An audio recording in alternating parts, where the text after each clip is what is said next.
आपका यूनिक प्रज्ञान यूट्यूब परिवार में मैं प्रज्ञान सर हार्दिक स्वागत करता हूं, वंदन करता हूं, अभिनंदन करता हूं।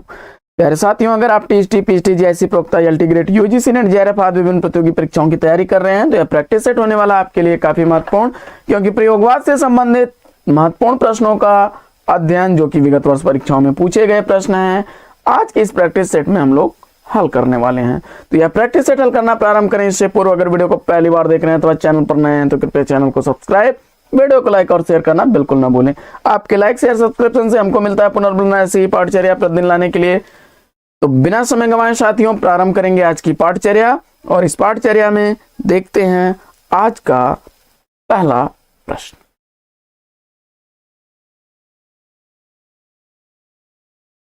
प्रयोगवादी काव्यधारा का प्रारंभ किस शतक के प्रकाशन से प्रारंभ होता है, इसका आपको जवाब बताना है। पीएचडी टीएसडी 2000 का पूछा गया प्रश्न है और इस प्रश्न का जवाब आपने चयनित कर लिया विकल्प ख, तार सप्तक से, तो बिल्कुल सही जवाब विकल्प ख। अगला प्रश्न, तार सप्तक का प्रकाशन वर्ष क्या है, इसका आपको जवाब बताना है। तार सप्तक का प्रकाशन काल आपने चयनित कर लिया है सन 1943 ईस्वी को, तो बिल्कुल सही जवाब विकल्प क। पीएचडी 2002 और टीएसडी 2005 का पूछा गया प्रश्न है, काफी इंपॉर्टेंट प्रश्न है, कई बार परीक्षाओं में, अन्य परीक्षाओं में भी रिपीट हुआ है। प्रयोगवाद को पुष्ट करने वाली पत्रिका कौन सी थी? प्रयोगवाद को पुष्ट करने वाली पत्रिका इसमें से आपको चयनित करना है। फटाफट उत्तर चयनित करिए और सही विकल्प के रूप में आपने चयनित कर लिया विकल्प क, प्रतीक को, तो बिल्कुल सही जवाब। अगला प्रश्न है कि प्रयोगवाद की कालावधि क्या है, यानी प्रयोगवाद की समयावधि आपको बताना है। इस प्रश्न का जवाब आपने चयनित कर लिया है 1943 से 1953 ईस्वी, विकल्प क को, तो बिल्कुल सही जवाब। अगला प्रश्न है कि हिंदी में प्रयोगवाद के जनक कौन माने जाते हैं? हिंदी में प्रयोगवाद का जनक किसे माना जाता है? प्रश्न संख्या 5 का सही जवाब आपने चयनित कर लिया गे को, तो विकल्प ख इस प्रश्न का बिल्कुल सही जवाब।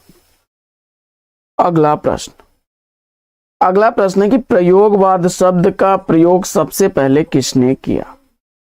प्रयोगवाद शब्द का प्रयोग सबसे पहले किसने किया है? और इस प्रश्न का जवाब आपने चयनित कर लिया है विकल्प ख, नंदुलारे वाजपेयी को, तो बिल्कुल सही जवाब। अगला प्रश्न है कि प्रयोगवादी कवियों की रचनाएं किस सप्तक में संकलित हैं?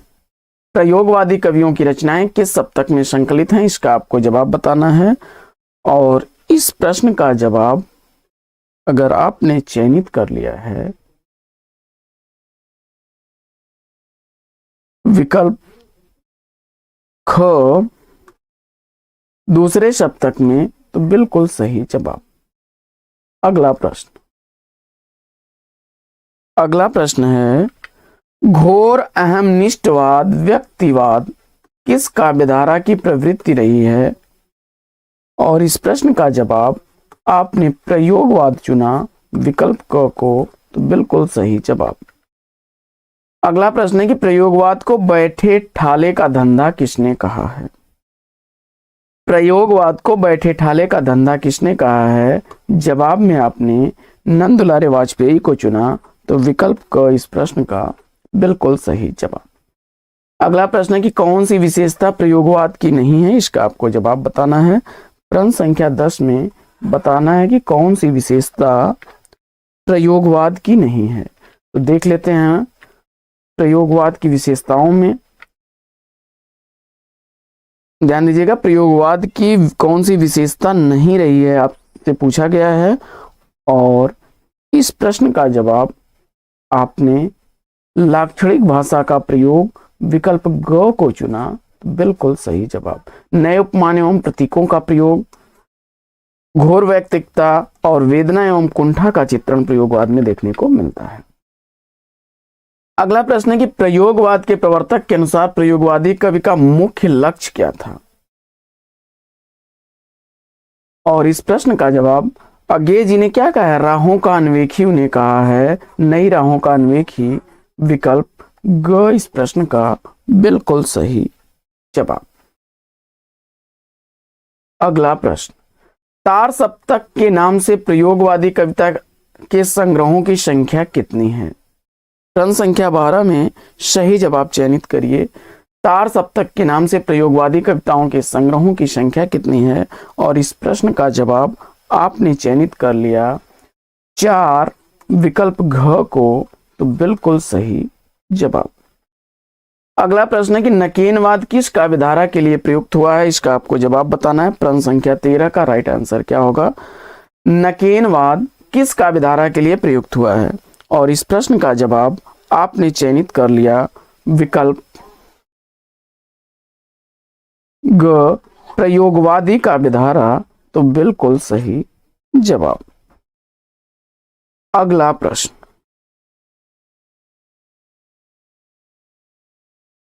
अगला प्रश्न है कि नकेनवादियों ने अपने को किस धारा में रखा है? नकेनवादियों ने अपने आप को किस काव्यधारा में रखा है? और इस प्रश्न का जवाब आपने सेलेक्ट कर लिया विकल्प प्रयोगवाद ख को, तो राइट आंसर है आपका। अगला प्रश्न है कि तार सप्तक में कितने कवियों की रचनाओं का संकलन किया गया है? और इस प्रश्न का जवाब आपने सेलेक्ट कर लिया 7, तो विकल्प ग इस प्रश्न का बिल्कुल सही जवाब। अगला प्रश्न है कि प्रयोगवाद कोई वाद नहीं है, प्रयोग अपने आप में इष्ट नहीं है, वह साधन है, यह कथन किसका है? और इस प्रश्न का जवाब आपने चयनित कर लिया विकल्प क, अज्ञेय को, तो बिल्कुल सही जवाब। अगला प्रश्न है कि तार सप्तक के कवियों को अज्ञेय ने क्या कहा है? तार सप्तक के कवियों को अज्ञेय जी ने क्या कहा है? और इस प्रश्न का जवाब आपने चुन लिया है राहों का अन्वेषी, विकल्प ग, तो बिल्कुल सही जवाब। प्रयोग को किसने साध्य न मानकर साधन माना है, वह भी दोहरा साधन? इस प्रश्न का जवाब आपने चयनित कर लिया अज्ञेय जी को, विकल्प ख, तो बिल्कुल सही जवाब। बढ़ते हैं आगे और देखते हैं अगला प्रश्न। अगला प्रश्न है कि तार सप्तक पर किसका प्रभाव स्वीकार किया जाता है? तार सप्तक पर किसका प्रभाव स्वीकार किया जाता है? और प्रश्न संख्या 19 का सही जवाब विकल्प क, न्यू सिग्नेचर, तो बिल्कुल सही जवाब। अगला प्रश्न है कि कौन तार सप्तक के कवि नहीं है? प्रश्न संख्या 20 में अगर आपने उत्तर के रूप में शमशेर बहादुर को चुना, तो विकल्प घ इस प्रश्न का बिल्कुल सही जवाब।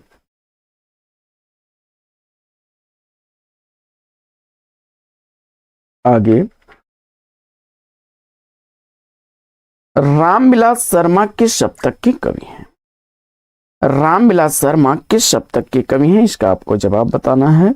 और इस प्रश्न का जवाब आपने चयनित कर लिया तार सप्तक को, तो विकल्प ख इसका बिल्कुल सही जवाब।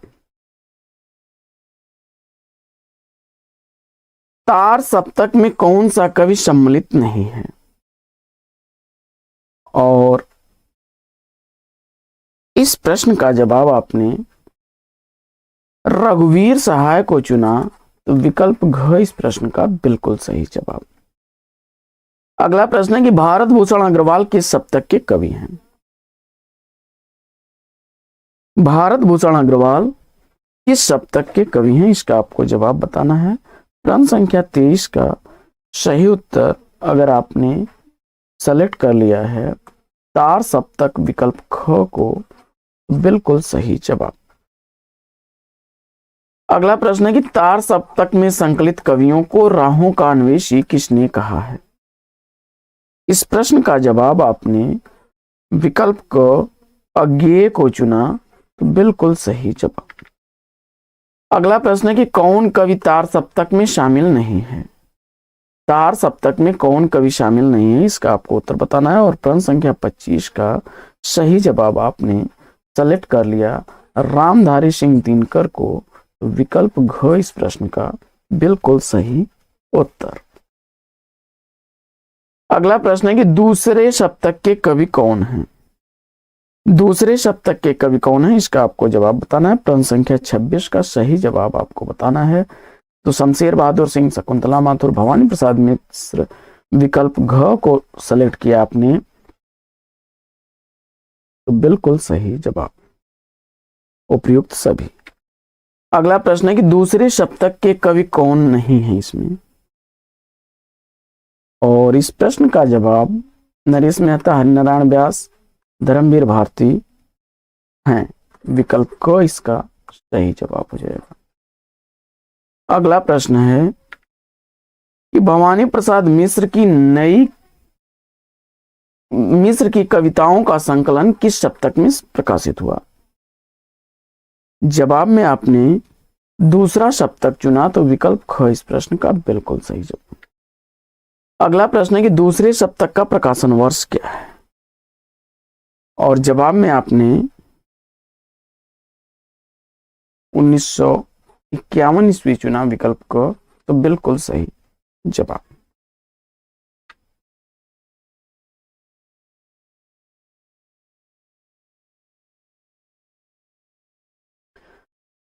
अगला प्रश्न है कि कौन दूसरे सप्तक के कवि इसमें नहीं है। जवाब में आपने मुक्तिबोध को चुना, तो विकल्प क इस प्रश्न का बिल्कुल सही जवाब। अगला प्रश्न है कि तीसरे सप्तक में शामिल कवि कौन नहीं है। जवाब में आपने नचिकेता को चुना, विकल्प ख, तो बिल्कुल सही जवाब।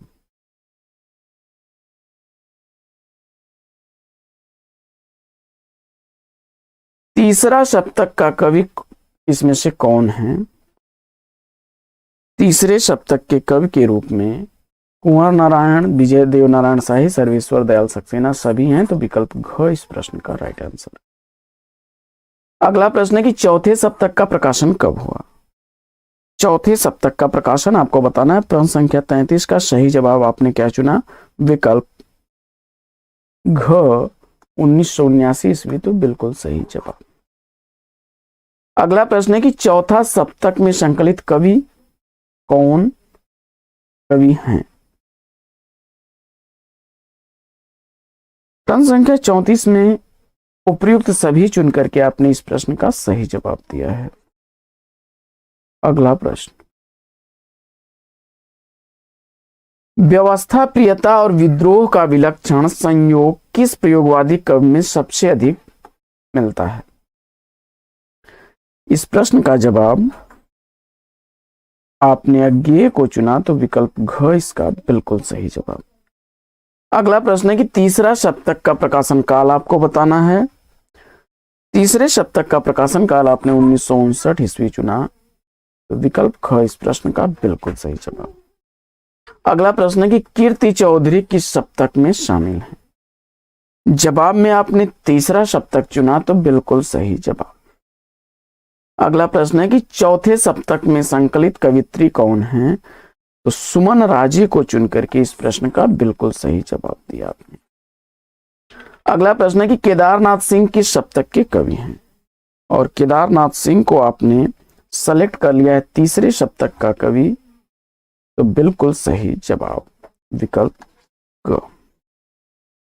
अगला प्रश्न है कि नई कविता का दौर शुरू होता है। प्रश्न संख्या 40 का सही जवाब 1954 ईस्वी, विकल्प ख को आपने चुना, तो बिल्कुल सही जवाब। आइए बढ़ते हैं आगे और देखते हैं अगला प्रश्न।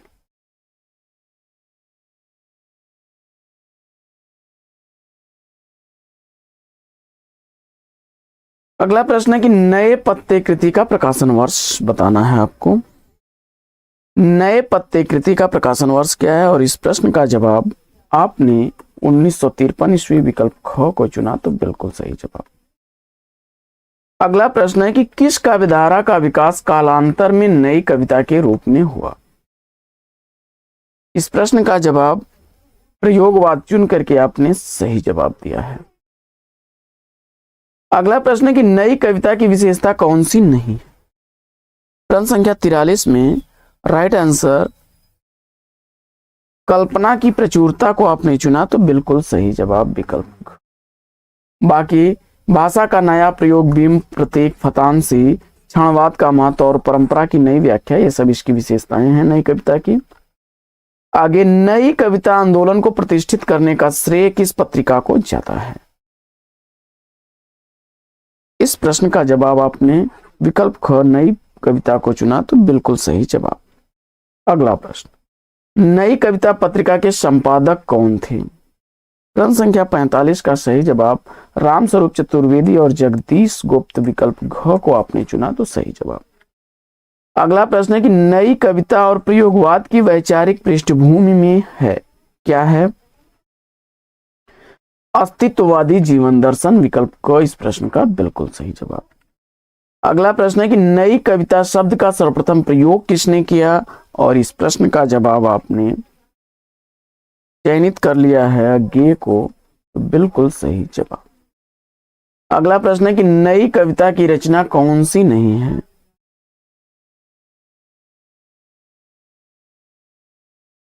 इस प्रश्न का जवाब अगर आपने चयनित कर लिया शांति गीत, विकल्प घ को, तो बिल्कुल सही जवाब।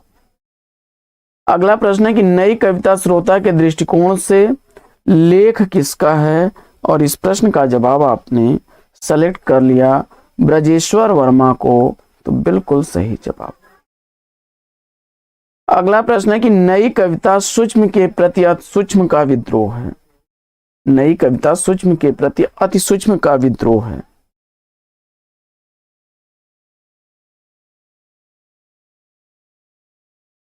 यह उक्ति किसकी है। जवाब में आपने रामविलास शर्मा को चुना, तो विकल्प क इस प्रश्न का राइट आंसर है। अगला प्रश्न है कि बौद्धिकता का आग्रह किस काव्यधारा में है। बौद्धिकता का आग्रह किस काव्यधारा में है। प्रश्न संख्या 51 का सही जवाब आपने नई कविता, विकल्प ग को चुना, तो बिल्कुल सही जवाब।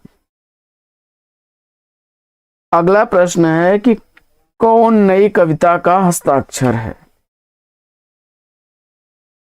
कौन नई कविता का हस्ताक्षर है, इसमें इसका आपको जवाब बताना है। प्रश्न संख्या 52 का सही जवाब अगर आपने सेलेक्ट कर लिया है नई कविता में अजीत कुमार, रघुवीर साहब, प्रभाकर माचुए सभी आते हैं, विकल्प डी इसका राइट आंसर है।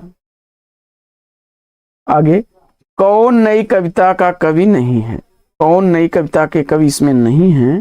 प्रश्न संख्या 53 का सही जवाब अगर आपने चयनित कर लिया है रामधारी सिंह दिनकर को, तो विकल्प घ इस प्रश्न का राइट आंसर है। अगला प्रश्न है कि अनुभूत की सच्चाई और बुद्धिमूलक यथार्थवादी दृष्टिकोण की प्रधानता किस काव्यधारा में है, और इस प्रश्न का जवाब अगर आपने चयनित कर लिया है नई कविता, विकल्प क को, तो बिल्कुल सही जवाब। अगला प्रश्न है कि नई कविता प्रगतिवादी यथार्थ के आघात से उत्पन्न छायावाद के स्वप्न भंग के बाद की कविता है, यह कथन किसका है, और इस प्रश्न का जवाब जगदीश गुप्त है, विकल्प ग, तो बिल्कुल सही जवाब। अगला प्रश्न है कि दुख सबको मांझता है, यह पंक्ति किसकी है। दुख सबको मांझता है, यह पंक्तियां किसकी हैं, और इस प्रश्न का जवाब आपने सेलेक्ट कर लिया गे को, तो बिल्कुल सही जवाब। अगला प्रश्न है कि नई कविता की भाषा की प्रमुख विशेषता क्या है, और इस प्रश्न का जवाब आपने सेलेक्ट कर लिया बिंब विधान से युक्त, विकल्प ख को, बिल्कुल सही जवाब। अगला है कि अज्ञेय का पूरा नाम क्या है।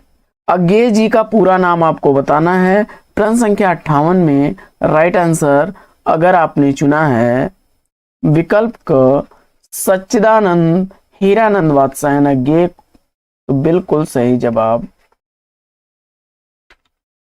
अगला प्रश्न है कि हरी घास पर क्षण भर शीर्षक काव्य संकलन के रचयिता कौन है। हरी घास पर क्षण भर शीर्षक काव्य संकलन का रचनाकार आपको बताना है और इस प्रश्न का जवाब आपने किसको चुना? अज्ञे जी को। तो बिल्कुल सही जवाब पीएचडी 2002, 2005 और टीएचडी 2010 का यह पूछा गया प्रश्न है। आगे, कौन सा काव्य संग्रह अज्ञे द्वारा लिखा गया नहीं है? प्रश्न संख्या 60 में सही उत्तर का चयन करिए। तो अज्ञे द्वारा देखिए, हरी घास पर क्षण भर, अरि ओ करुणा प्रभा में तथा आंगन के पार द्वार अज्ञे द्वारा लिखी गई रचनाएं, जबकि सीढ़ियों पर धूप रघुवीर सहाय की रचना है। तो विकल्प ग इस प्रश्न का बिल्कुल सही जवाब। अगला प्रश्न है कि अज्ञे द्वारा लिखी गई असाध्य वीणा किस प्रकार की काव्य कृति है? अज्ञे द्वारा लिखी गई जो असाध्य वीणा कविता है वह एक तरह से लंबी कविता अथवा प्रलंब काव्य है। विकल्प घ इसका सही जवाब। अगला प्रश्न है कि नदी के द्वीप कविता अज्ञे के किस संकलन में संकलित है? नदी के द्वीप कविता अज्ञे द्वारा लिखे गए किस संकलन में संकलित है? और इस प्रश्न का जवाब आपने विकल्प हरी घास पर क्षण भर क को चुना। तो बिल्कुल सही जवाब। अगला प्रश्न है कि अज्ञे की कौन सी रचना हिंदी साहित्य अकादमी पुरस्कार से पुरस्कृत रचना है? किस रचना पर अज्ञे जी को हिंदी साहित्य अकादमी पुरस्कार दिया गया था? जवाब फटाफट चयनित करिए। प्रश्न संख्या 63 का राइट आंसर आपने आंगन के पार द्वार विकल्प ख को चुन लिया। तो बिल्कुल सही जवाब। अगला प्रश्न है कि अज्ञे की कौन सी कविता जापानी लोक कथा पर आधारित है? अज्ञे की कौन सी कविता जापानी लोक कथा पर आधारित है? प्रश्न संख्या 64 का राइट आंसर आपने चुना है असाध्य वीणा को। तो बिल्कुल सही जवाब। अगला प्रश्न है कि बाबरा अहेरी अज्ञे द्वारा रचित बाबरा अहेरी किसका प्रतीक है? बाबरा अहेरी जो रचना है अज्ञे द्वारा लिखी गई, इस कृति में बाबरा अहेरी किसका प्रतीक है? और इस प्रश्न का जवाब आपने सूर्य को सेलेक्ट किया। तो बिल्कुल सही जवाब। अगला प्रश्न है कि नदी की बांक छाया पर यह रचना किसकी है? नदी की बांक छाया पर रचना के रचनाकार बताना है। प्रश्न संख्या 66 में सही उत्तर आपने अज्ञे जी को चुना, विकल्प ख को। तो राइट आंसर के साथ हैं आप। प्रश्न संख्या 67, अज्ञे की किस कविता में जापान पर गिराए गए परमाणु बम के विनाश का वर्णन देखने को मिलता है? अज्ञे द्वारा वह कौन सी रचना है जिसमें जापान में गिराए गए परमाणु बम के विनाश का वर्णन मिलेगा? प्रश्न संख्या 67 में मुझे उम्मीद है कि आपने हिरोशिमा को चुना होगा। तो बिल्कुल सही जवाब। अगला प्रश्न है कि ये उपमान मैले हो गए हैं, देवता इन प्रतीकों के कर गए कूच। इन पंक्तियों या पंक्तियां किस ओर संकेत करती हैं? तो जवाब हो जाएगा भाषा में नए प्रतीकों और उपमानों के प्रयोग का। विकल्प ख इस प्रश्न का राइट आंसर है। अगला प्रश्न है कि सांप तुम तो सभ्य हुए नहीं, नगर में बसना भी तुम्हें नहीं आया। इन काव्य पंक्तियों के रचनाकार कौन है? तो जवाब हो जाएगा विकल्प ख अज्ञे। अगला प्रश्न है कि चेहरे थे असंख्य आंखें थी, दर्द सभी में था, जीवन का दंश सभी ने जाना था। इन काव्य पंक्तियों के रचनाकार कौन है? प्रश्न संख्या 70 में राइट आंसर आपने विकल्प क अज्ञे को चुना। तो बिल्कुल सही जवाब। अगला प्रश्न है कि रूपांबरा काव्य नाटक का संपादन किसने किया? रूपांबरा काव्य संकलन का संपादन किसने किया? जवाब हो जाएगा विकल्प ख अज्ञे ने। अगला प्रश्न है कि बह चुकी बहकी हवाएं चैत की, कट गई पूलें हमारे खेत की। इन पंक्तियों के रचनाकार कौन हैं? तो जवाब हो जाएगा यह पंक्तियां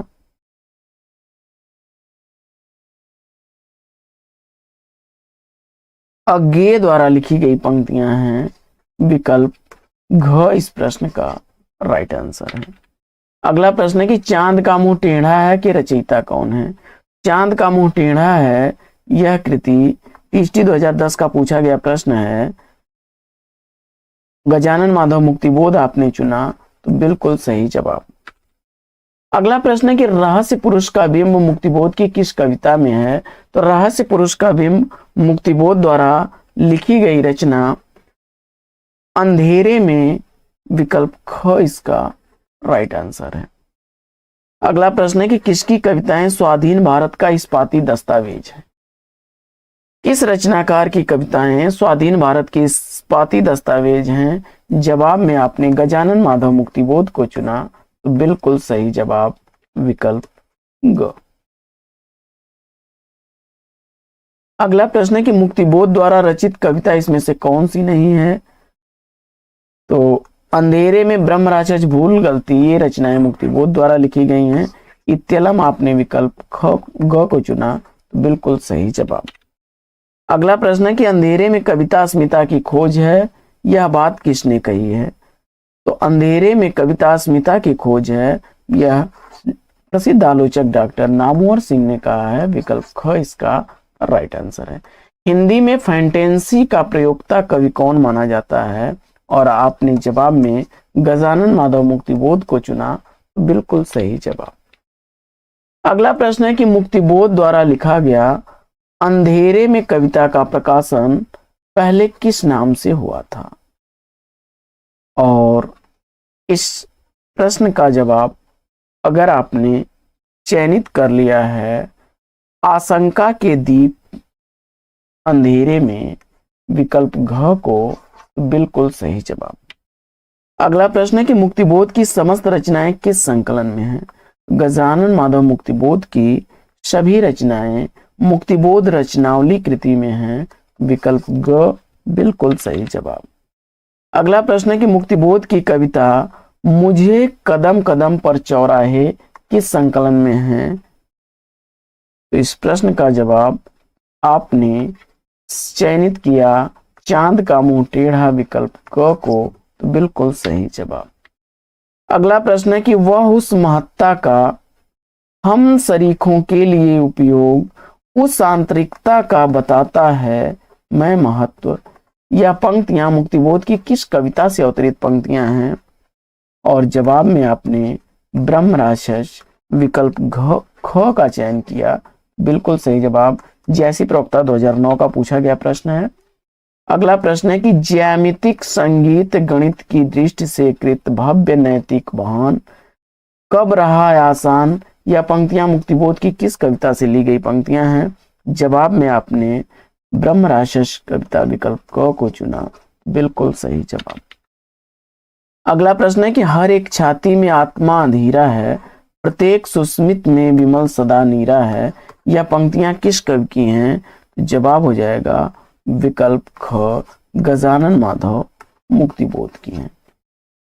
अगला प्रश्न है कि भयंकर बात का कवि किसे कहा जाता है? भयंकर बात का कवि से प्रसिद्ध रचनाकार गजानन माधव मुक्तिबोध है।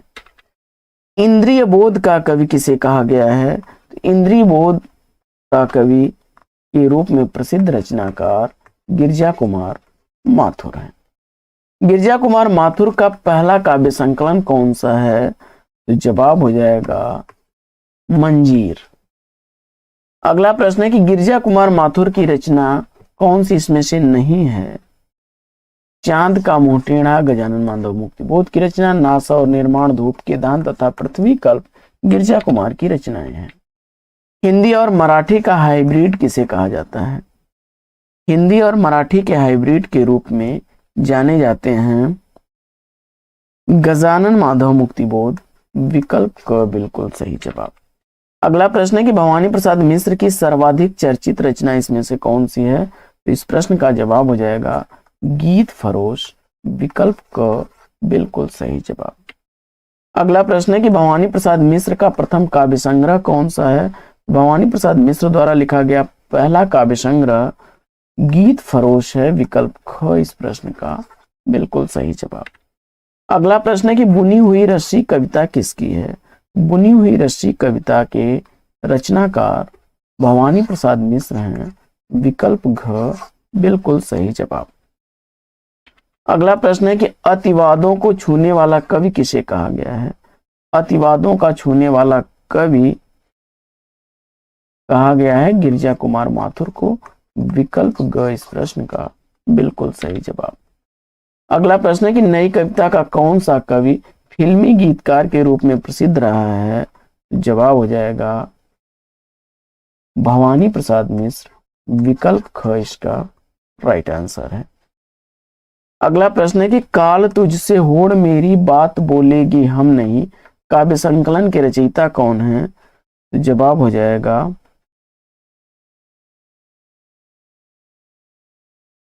शमशेर।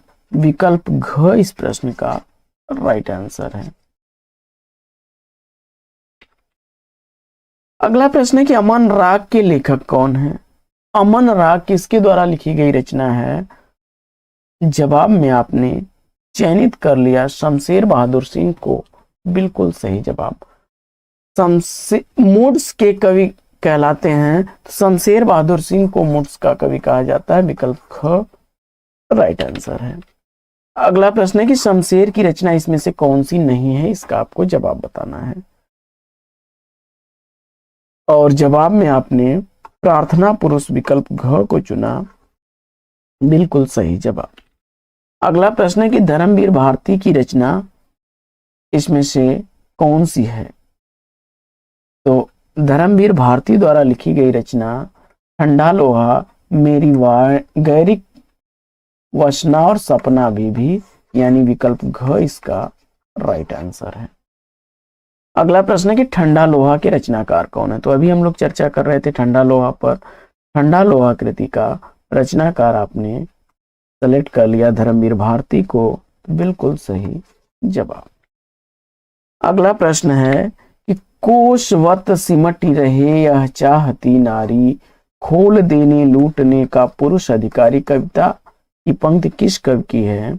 और इसका जवाब आपने धर्मवीर भारती को चुना। विकल्प ख तो बिल्कुल सही जवाब। अगला प्रश्न है कि आत्महत्या के विरुद्ध कविता संकलन के रचयिता कौन है? यह आत्महत्या के विरुद्ध कविता संकलन रघुवीर सहाय की रचना है। घ विकल्प बिल्कुल सही जवाब। अगला प्रश्न है कि कौन सी रचना गिरिजा कुमार माथुर की नहीं है? इसमें से गिरिजा कुमार माथुर द्वारा लिखी गई रचना कौन सी नहीं है? आपने रीतांबरा को चुना तो बिल्कुल सही जवाब। विकल्प घ। कनुप्रिया किसकी रचना है? कनुप्रिया का रचनाकार आपने चुन लिया है विकल्प धर्मवीर भारती ग को। तो बिल्कुल सही जवाब। अगला प्रश्न है कि राष्ट्रगीत में भला कौन वह भारत भाग्य विधाता है, पठा सुतन्ना पहने जिसका गुण हर चरना गाता है, उपयुक्त पंक्तियों के रचनाकार कौन है? तो जवाब हो जाएगा यह पंक्तियां किसके द्वारा लिखी गई हैं? रघुवीर सहाय द्वारा। विकल्प ग इस प्रश्न का राइट आंसर।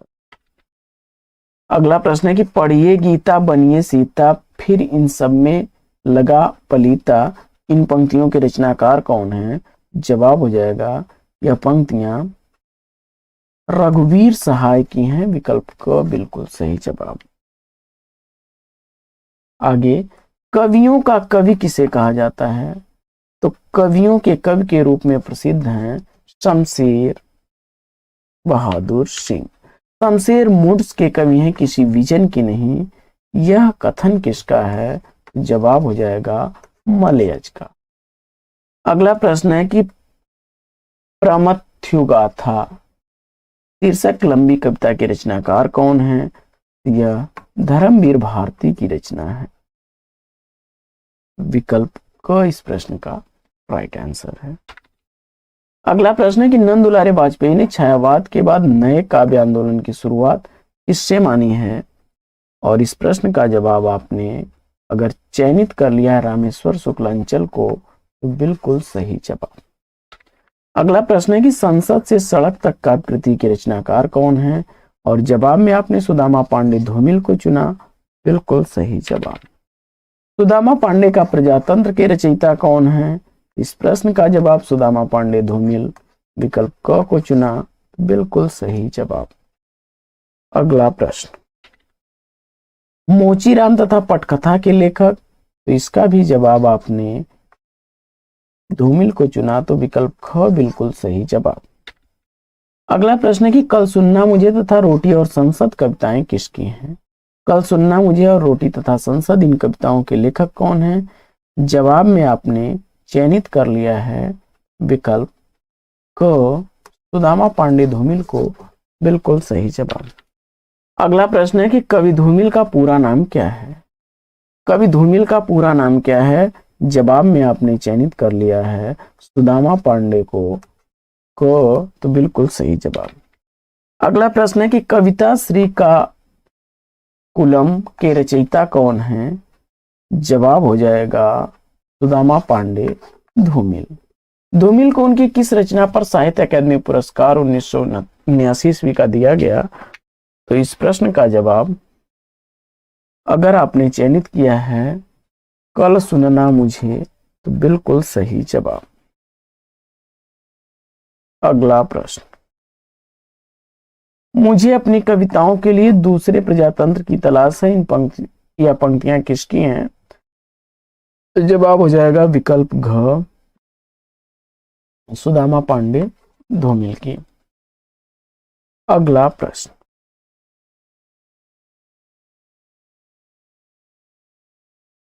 अपने यहां संसद तेली की वह कहानी है जिसमें आधा तेल आधा पानी, यह पंक्तियां किसकी हैं? यह पंक्तियां सुदामा पांडे धूमिल की पंक्तियां, विकल्प ग इसका राइट आंसर है। तो साथियों, आज की इस पाठचर्या में लेना चाहेंगे यहीं पर विराम। वीडियो अगर अच्छा लगा हो तो वीडियो को लाइक और शेयर कर दीजिएगा। चैनल पर पहली बार होंगे तो चैनल को सब्सक्राइब कर लीजिएगा। तो फिर मिलते हैं आपसे अगले वीडियो में एक नए प्रकरण, एक नए टॉपिक, एक नए अंदाज में। तब तक के लिए लेंगे आपसे विदा। आपका जीवन मंगलमय हो। बेस्ट विशेष बेस्ट ऑफ लक। जय हिंद साथियों।